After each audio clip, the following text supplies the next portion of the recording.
All right, welcome to another adventure. My buddy Neil, we painted his bike, what did we paint it? 5 years ago, 10 years? 2015. 2015. Every once in a while it gets little touch-up things, changing, different bracketry, stuff like that, and it's a custom paint job. So anytime it has to be touched up, we got to do extra stuff on it. This one looks like a black bike, but actually it has blue pearl, different blues in it. The whole paint job is based on Thor, so it has a Thor hammer, it has lightning and everything else around it. He's changing his bracket in the back, and now the new bracket doesn't cover what the old paint job did. So whenever you bolt onto urethane and stuff like that, when you tighten down the parts, the clear kind of bubbles up, not bubbles, but kind of presses out. It's almost, because it's soft, basically rubber based. As you tighten it down, it kind of pinches it a little bit and gives it a line. Well, on this, we noticed we're sanding out of the way and it feels like a little crack in it. So it could be from metal fatigue, it could just be paint, it could be, we don't know. So what we're gonna do, I was just gonna sand it down, polish it up, maybe shoot some clear on it, but now we're gonna go in there and grind down, find out what it is, and I figure you guys might as well follow along on this adventure. Should be fun. Yeah, remember, Rick, when you worked on it before, this tab was broken off from fatigue, and you had to weld it on. Okay. So it's interesting, we had metal fatigue Back here. back there already in this area, and there's a lot of vibration. Right. Well, Harleys like to shake. All right, so I'm going to go ahead and get a sander. We're going to sand it down, and the spot is right here. I'll bring you guys in close so you can check it out. And what I noticed was white sanding compound was getting in there, the clear that I was sanding off. And then my nail sticks in it, which I don't have much nails, but it still sticks. All right, so let's get in close, show you that, and then we'll go from there. So the spot is right here. It's like a hairline crack that's only 1/4 inch to 1/2 inch long. So I'm going to sand that down until it goes away, and then we'll see how much damage we actually do to it. And then I'm going to either have to do filler, or something. We'll figure it out from there. I'll show you guys as we go. All right, so I'm going to sand this down with 320.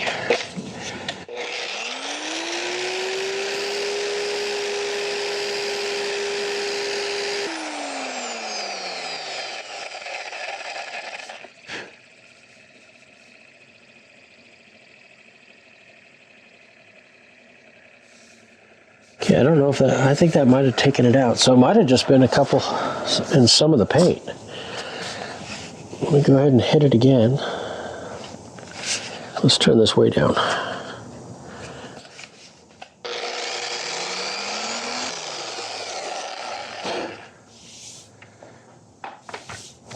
Well, that'd be nice if it was just in the paint.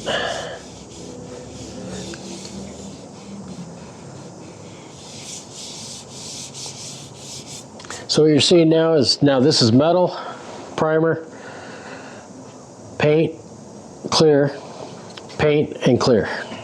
So you're seeing all the different layers of the touch-up and stuff that we've done through the years.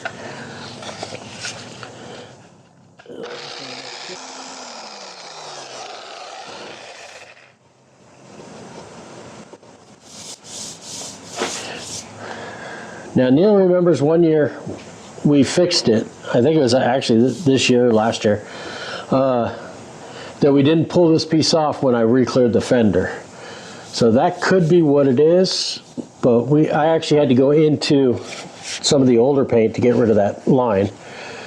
Now we have a line on this side, so we'll see what that is.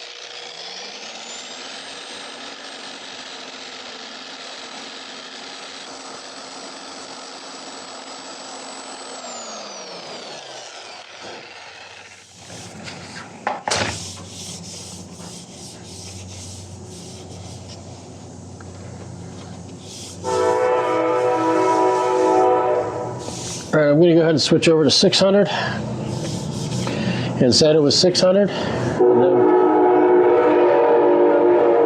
then we'll wait for the train to go by. And then we'll shoot some primer on it, mask it off, shoot some primer, and go in there and smooth that all out. and then we can switch to paint. Of course, working on the Harley's not ideal, but pulling off these rear fenders are not fun, so we'll just fix it on it.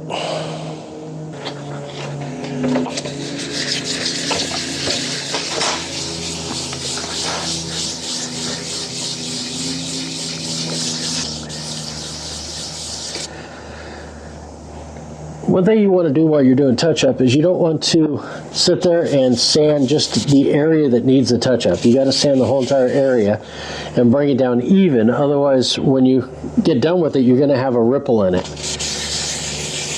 So you'll see me kind of sanding the whole entire area to make sure that we're not putting ripples into it. Now, of course, this is getting a panel, aluminum panel or chrome that comes over this and hides 90% of it, but it did show a little bit. So that's the whole reason why we're doing all this work. It wasn't because we were bored. Okay, so I'm going to wipe that off and then we're ready for primer. And it's super smooth, so I mean, if we were really daring, we could just shoot paint on it, but Basecoat doesn't stick to bare metal, so we got to do some primer. We're not that daring either.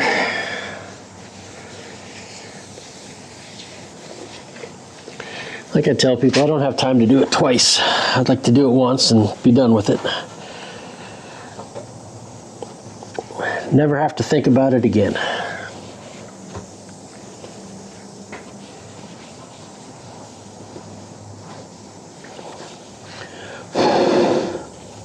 All right, we'll let that dry off. I'll mask it off and then we'll do some primer. I'll show you how to do masking around an area that you don't want a hard edge on.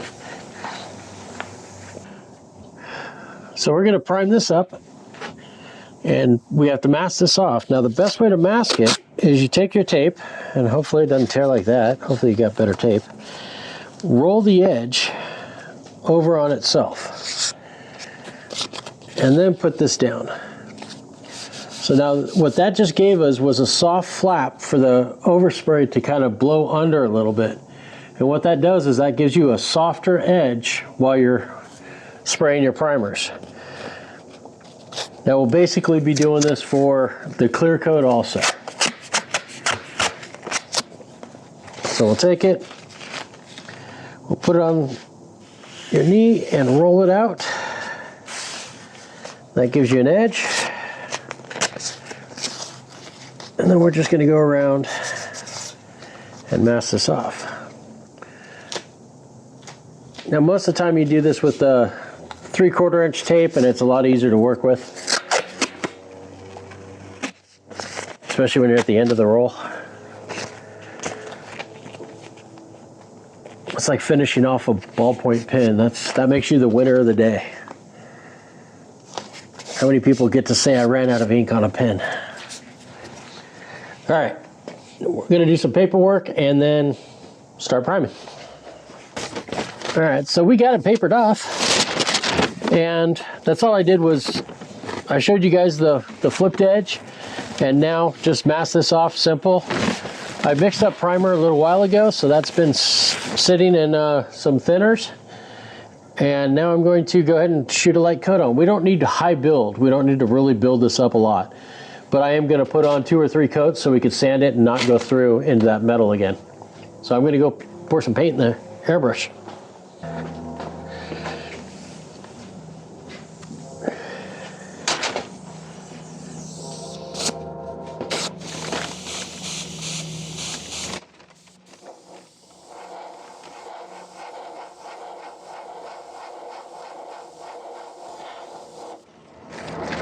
What you want to try to do is sand and mask way past where you're priming. So you can see I kind of have a blend edge anyways with this primer. I'm not going out to the tape edge, but we still have to mask it off because otherwise you get overspray on you know, Neil's Harley. He's gonna kill you. So we have to make sure we don't get any overspray anywhere else. So masking off the best you can. Sometimes if you're doing a bigger area, or maybe when I clear it, we'll probably go even bigger and lay paper over a lot of the bike, so that way we don't have to worry about overspray.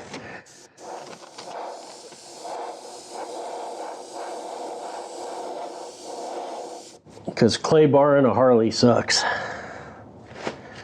Okay, I'm gonna let that set up a little bit. And I started thinking, you know, we're talking about masking and everything. Well, what's masking under here? I got holes here, so I got overspray going inside. Now it's getting all over his tire. Now he's gonna have little bumps going around. So it's gonna throw the bike off. The whole bike's gonna be shaking while he's going down the road. No, we'll just mask those off. So a lot of people think about overspray, but you also have this thing called underspray, which, you know, you mask off a car and all that type of stuff. A lot of times you want to tape down to your floor, because if you have overspray going underneath the car, in this case underneath the fender,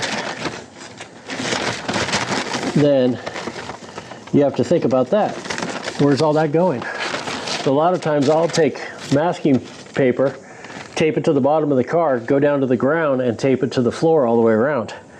And that'll stop overspray from getting underneath and getting underneath the car. Stuff you really don't think about, but when you're painting and you start cleaning, you start thinking about that stuff. And it's another thing of what goes into a simple paint job. Okay, so now those holes are masked-ish. One more piece. What kind of tape do you guys like? I'm using Walmart tape right now, and it's tearing off into little tiny pieces.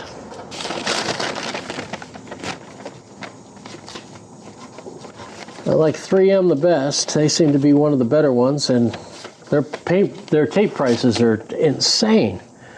I mean, we're talking $10 for a roll of tape or more. So I know, stop complaining, start painting. All right, I'm gonna do probably 2 more coats. It's going on real thin with the airbrush, so.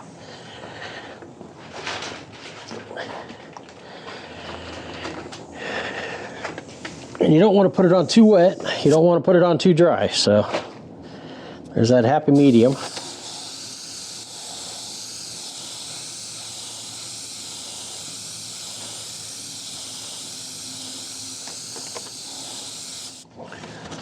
So what we're probably going to do is spray this, go to lunch, come back, and then we'll be able to sand it and do some touch-up work. I'm going to do one more coat and then clean out the airbrush, and now it's got to dry. All right, so we got the primer sprayed. It's pretty much dry. I'm going to unmask this, but before I unmask it, I just thought of something. I need to spray a guide coat on this so I know where I sanded and to make sure that we sand out any sand scratch that I put in there before. So I'm going to go get a little bit of black spray paint, lightly hit it. You can use any color. They actually have paint that's called guide coat, and I think it's lacquer. It's from back in the day. But it sands a lot easier than regular spray paint, but the spray paint sands so easy for me, and we're just doing such a light coat. There's no point on really putting that much on there. So I'm gonna go grab that. I think I have some over here. I'm gonna go grab that, spray this, and then we'll unmask it. All right, so this is what I got, just 2X stuff. And what we're gonna do, that's all you need. You just need a visual. I mean, really, you don't need to do this, but for me, it gives me a visual to where I can see how smooth I'm getting it. When you do body work, this is really important. This is how you see whether it's flat, smooth. I mean, I say flat, but we don't paint refrigerators, so nothing's really flat. But you can see how the arc is going, everything about it. You can see sand scratches if you have any deep sand scratches in there. This will give you a visual of, hey, there's a sand scratch here. Let's sand it out a little more. Since this bike has a lot of pearl in it, we have to make sure there's no sand scratches, because that pearl will sit inside that sand scratch edge, and you'll actually see that sand scratch. It'll show it. So your base has to be really flat when you get ready to do this type of stuff. So I'm going to go ahead and unmask this, and then we'll wet sand it, and I'll bring you guys in on that. Okay.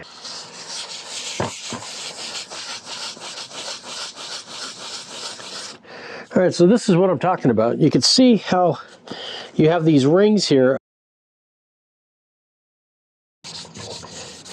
right, so I did this whole entire story about all this and that didn't work. So what I'm doing is sanding this out with my hand, which is not perfect. I should be using a block to get a flatter surface. Right now I'm feeling this line right here, so I'm going to switch over to a block. But sanding it by hand is okay for some stuff. But if you want to make sure you're getting it perfectly flat, switch over to a block. You could even use just a foam block. It's better than your fingertips.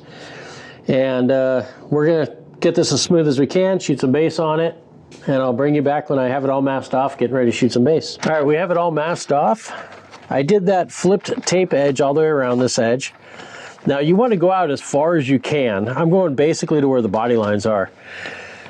Not that you're going to spray to that, but you want to have it prepped all the way out that much, so when you touch up, you have an area to blend into. So it's real important to be able to blend out where you're working. You don't want to just spray a certain area and try to get that to blend in right. So now I'm going to take another piece of tape and go around this, because this is going to be my clear edge. So now we're going to come in just a little bit, so that way if my base does go out there, my clear goes further and I can blend out the clear and still have area to work in. So, and the reason why this is so tight to this is there's a body line right here. So that way we're staying or basically around body lines. So now this is 3/4 inch tape. This will show how much easier it is. Hoping you guys can see this. But you flip over the edge and then you just pull it out on your knee. And you kind of turn the tape to get that to work right. So that'll give us that. And now we're doing our base coat prep line. If you're doing like primers and stuff on a complete car, you can, instead of remasking it, you could do this and do the same thing. Kind of a blend line for your primer and your base coat and your clear. So this will make it to where now I can shoot my base coat and then I just peel off this tape and then I shoot my clear coat. So it's basically masking for the clear. All right, so what we got is a little Dixie cup of the color, which, like I said, it's not black, it's not blue, it's kind of a black blue pearl. And this is reducer. Now this is slow reducer, so what I'm going to do is mix up reducer, spray it on here, and now I'm going to wet the whole entire surface. Now what this does is this kind of helps blend in our base coat.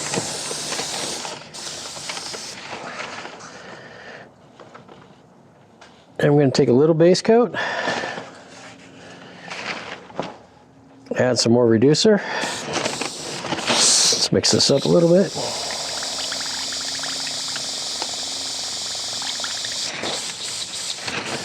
Okay, so now we're just going to come in here and mainly stay towards the inside of that primer line.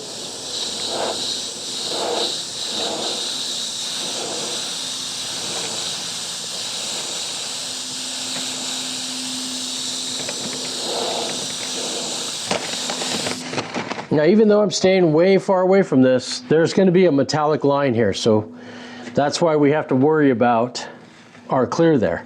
So we have to be careful while we're spraying this.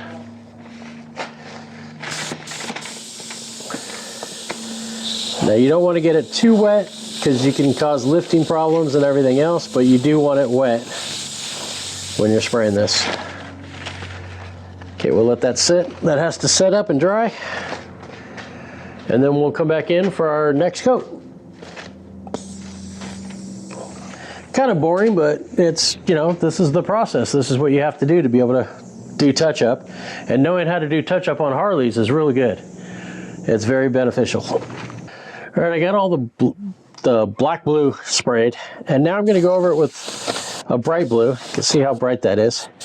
And we're just going to do little tiny areas, because on this bike, it kind of has like a cloud pattern. So I'm going to do this just to kind of add some of that color in, so you don't really notice a touch-up spot on it. That's the blue. Now I'm going to shoot a little purple, because we did blue purples. Kind of made it like it was a cloud background.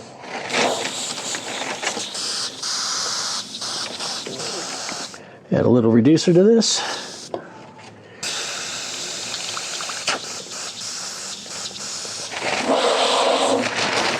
And just little here and there. You don't want to do too much. You don't want it to look too out of place.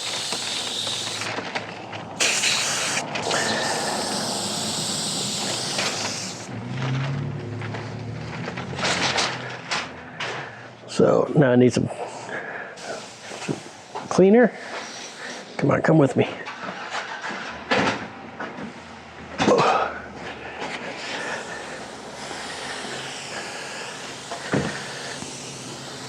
Clean this off. I'm going to hit it with a little black.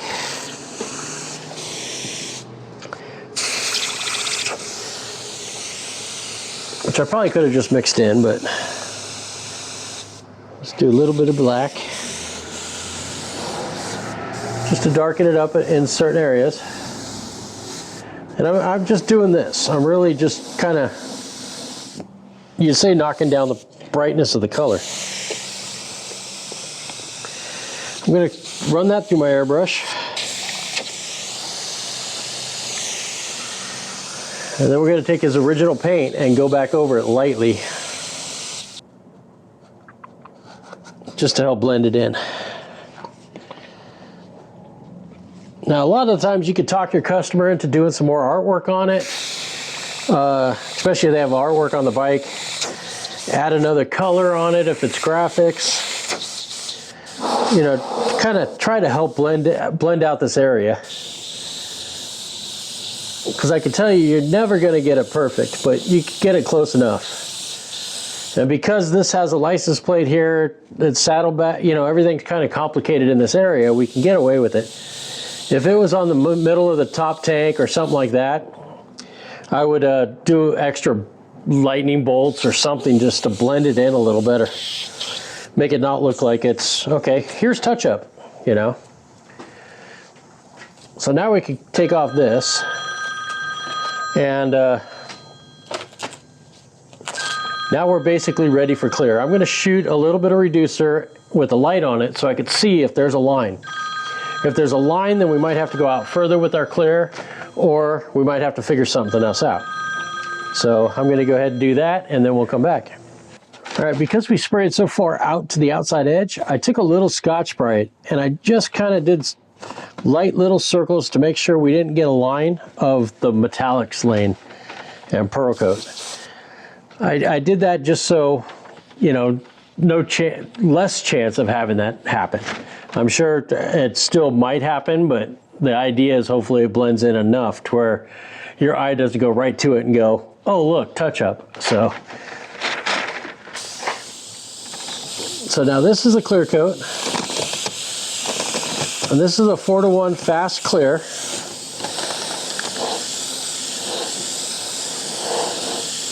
And I'm going to spray it, most of the coats towards the center of our design. Now with this bar on here, it makes it a little harder to work with, but. And you want to make sure you get the first coat pretty wet. You don't want it to be too dry. Okay, we'll let that sit up for a little bit, and then we'll come in with the next color. Next color, next coat. Not a color. Now what you can do is stand on this side, you put the light over here, and you look for any pearl lines. And I'm not seeing any. I think we got it pretty good. So we'll see.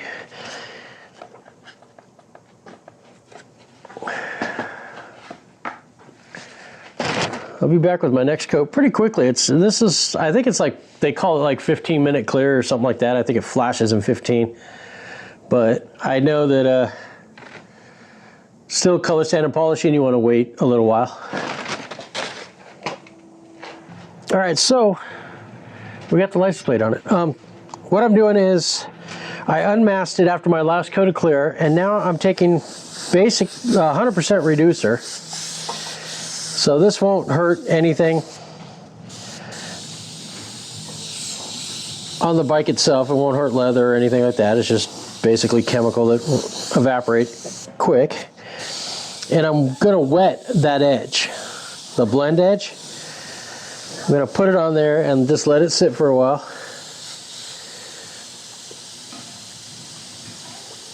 And what this is gonna do is kind of melt in the outside edge overspray a little bit. It's not gonna get rid of it 100%, but it helps when we color sand and polish it, it'll help that line so we're not trying to sand out so much of the dry spray from the clear out to that outside edge.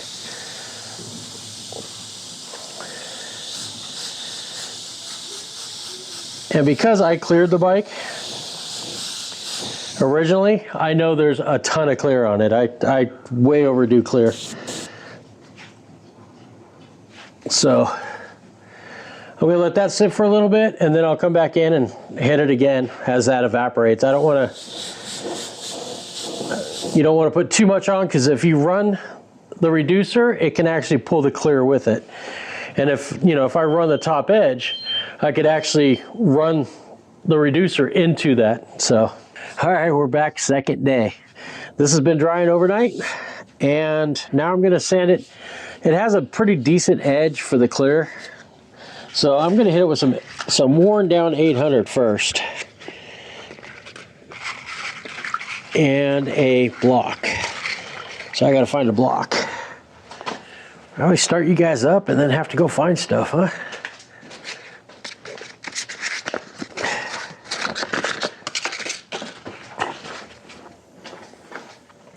Now I'm going to use a block so that way we get rid of that line.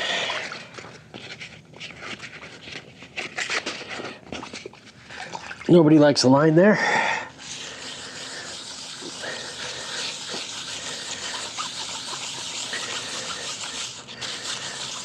Now we're not going to try to sand that line completely out with this grit, but we are going to kind of take it down as much as we can and go back over it lightly.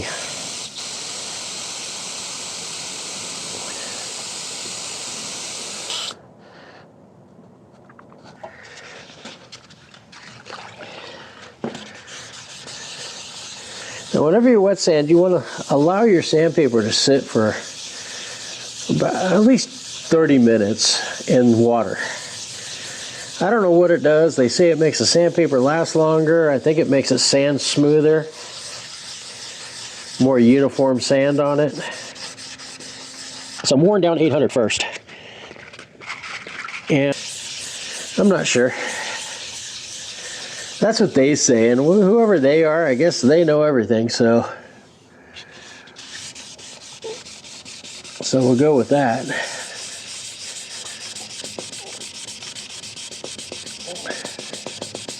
I think the reason why this edge is so big is because with the sissy bar in the way, I had to angle the airbrush pretty decent.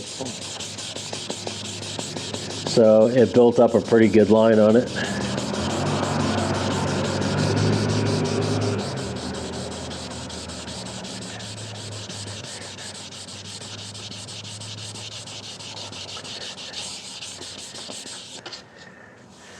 Now after this grit, we're going to hit it with 1000, so that's why I don't want to go down too far, but I want to get rid of most of it.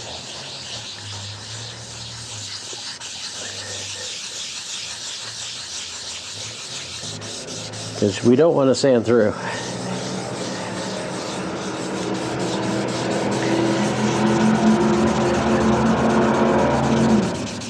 And I did put on the clear with just an airbrush, so we're not that thick on clear. I would do extra lightning bolts or something just to blend it in. Okay, let's switch to 1000. Feel good about that.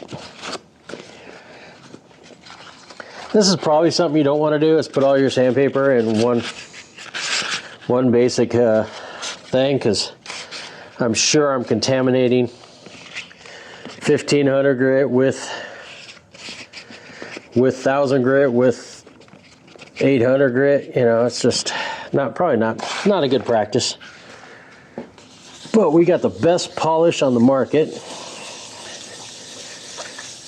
So I'm really excited to be using CSI on this. And no, I'm not sponsored by them, but they have a really good product.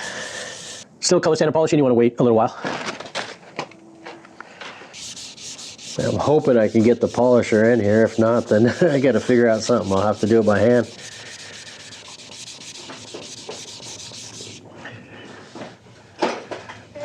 So the idea is basically you're just sanding it flat, smoothing it in the best you can.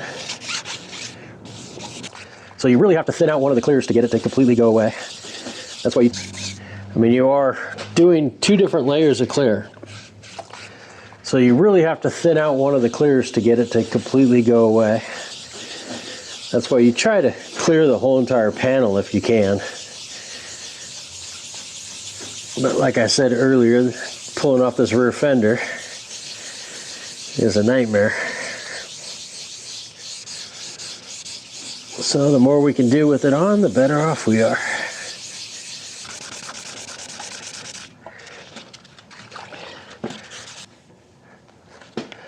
Okay, this side's almost completely gone. Let's hit this side a little bit.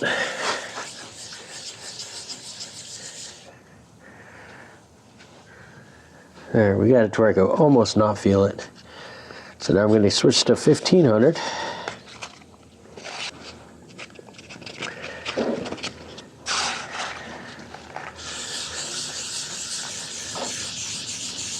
We're going to stay with 1500 until it's exactly where we want it.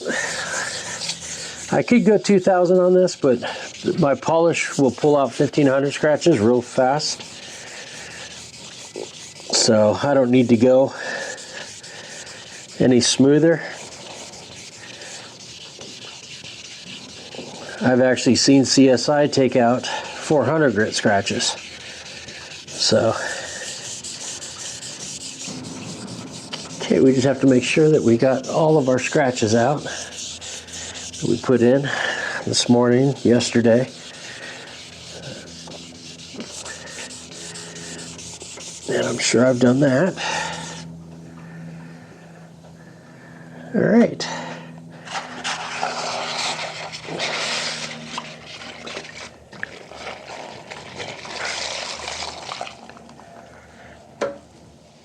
Now I'm just going to wipe this down.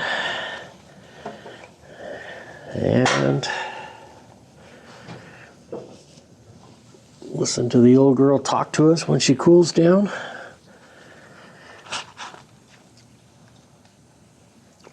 All right, I'm going to go ahead and get my polisher and put some wheels on it, and then we'll start polishing. Okay, we got the CSI pad on here, the blue pad, and I put their compound inside of a bottle so I could shake it up easier and not use their bottles. But let's get some of this out of here.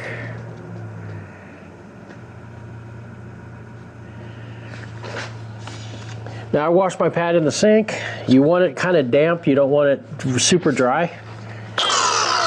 And the slower the speed, the better.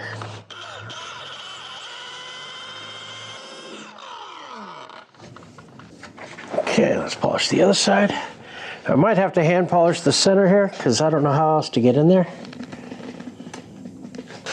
safely.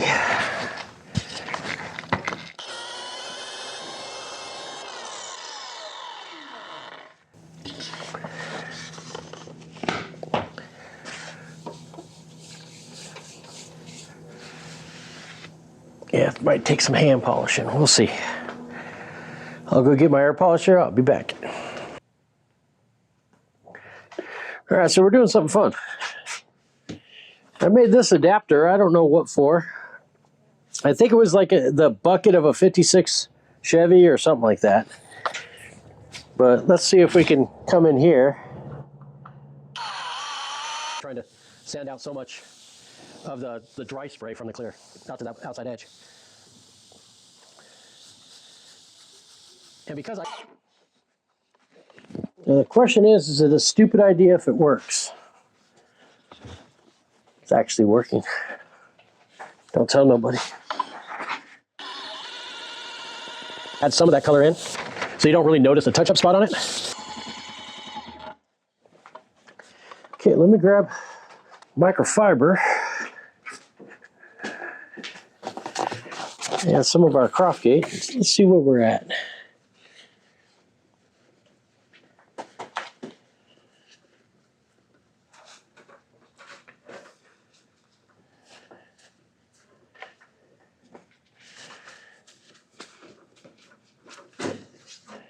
Well, I want to say we're starting to look pretty good. Definitely got most of the scratches out. I'm going to go ahead and hit it again.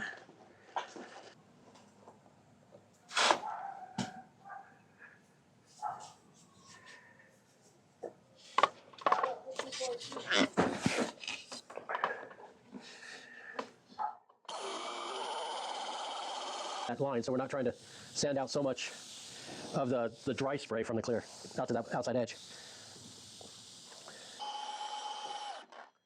So what you usually want to do is make sure that you're pretty straight up and down. Me going on the edge like that is very dangerous, but you can see how slow I'm going.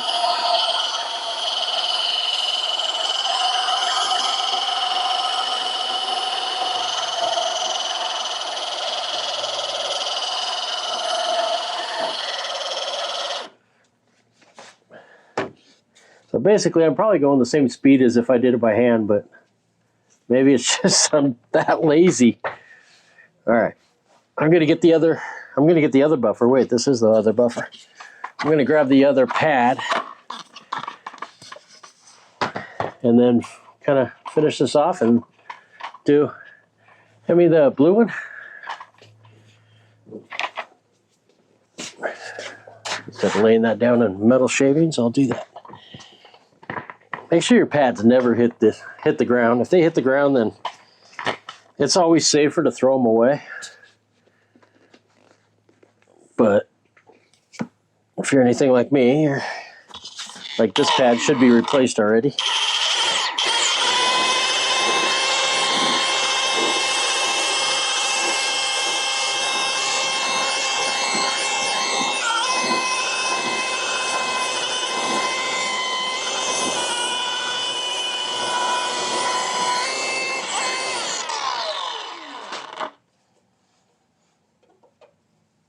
Okay, I think that's good. I'm gonna switch to foam. I don't see any scratches in it, so I think we're good.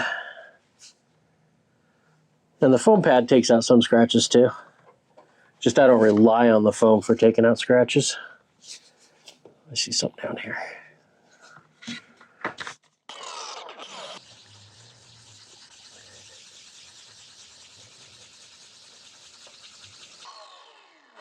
Remember, we sanded a bigger area than what we cleared, so we had blend area. Okay, so I'm gonna switch over to the foam pad. Neil's on it. Neil's like, I got it, I got it.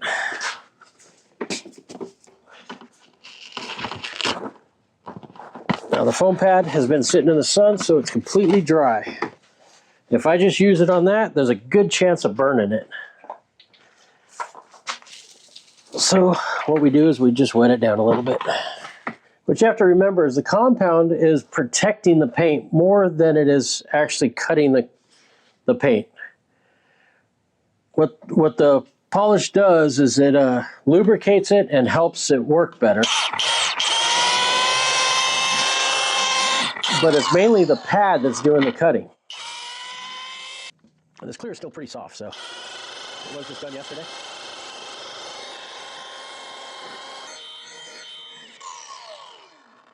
Tom, the owner of CSI, has really good videos online talking about all the different things about polishing. He knows it all.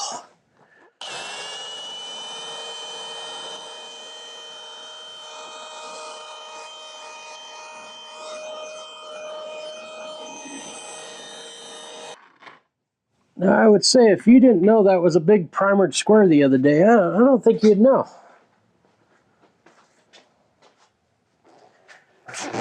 I think we're doing pretty good. I know Neil's looking at all the stuff I just shot all over his bike and is going, stop it. Now I got to clean it all.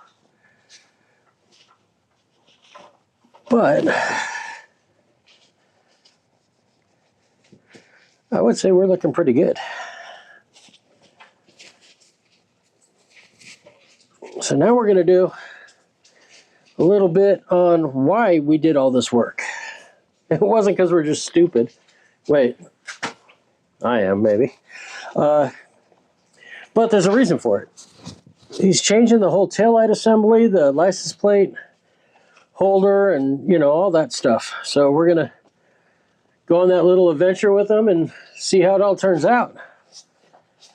I know there's soldering, there's a whole bunch of other stuff that we may show, we may not, I don't know. It depends on what you guys like.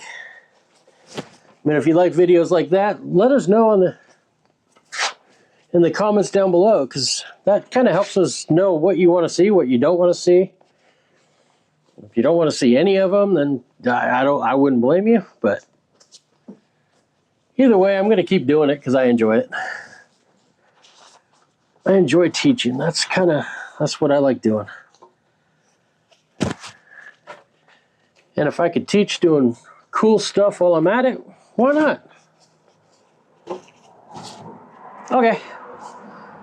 We're done. Wow, that feels smooth. Too bad you guys can't feel that. All right, let's get the taillight on now. This is just kind of a walk around to the bike. This is where we did the touch up. Once you get everything in there, you can't see much anyways. But it turned out really good. So now we're gonna have a whole bunch of sun flares from the chrome and all that stuff. And of course you're gonna see me in it. But so we ended up painting the handguards. Those were not painted before. We painted those and matched those. Now in the sun you can see all the different pearls and all that stuff that's in it.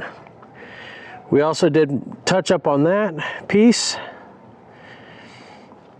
And we did touch up, I think, on the front fender. But I know this piece was definitely painted afterwards and touched up. So on the tank, I airbrushed like a Thor's hammer. And it's all done in blues and pearls and stuff like that.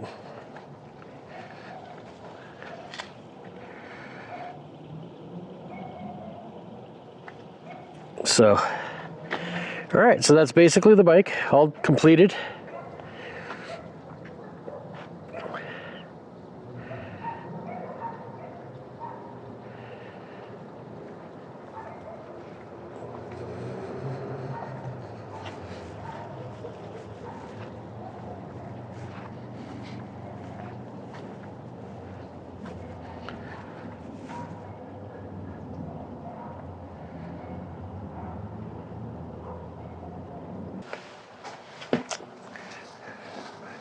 All right, I want to show you guys what it looked like all done.